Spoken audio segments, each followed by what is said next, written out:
So, you've signed a contract to buy or sell a home in New Jersey, but what exactly is your realtor supposed to do now? That's exactly what we're breaking down in this video.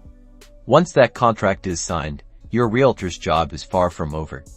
In fact, it's arguably just beginning. Step 1. Managing contingencies. Your contract likely has built-in protections, like a home inspection contingency, mortgage contingency, or even an appraisal contingency.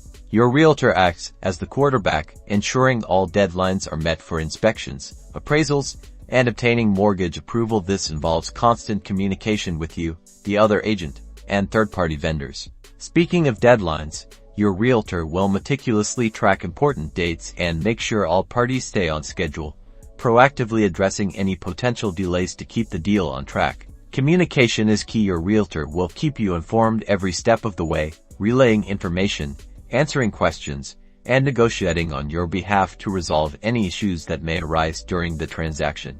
Your realtor will also coordinate with the title company to ensure a clear title and a smooth closing, reviewing all closing documents with you to guarantee accuracy and understanding. So, there you have it, a quick rundown of your realtor's responsibilities after signing a contract in New Jersey. Remember, a great realtor will navigate these steps seamlessly, ensuring a successful and stress-free closing for both buyers and sellers. Don't forget to like this video and subscribe for more New Jersey real estate tips.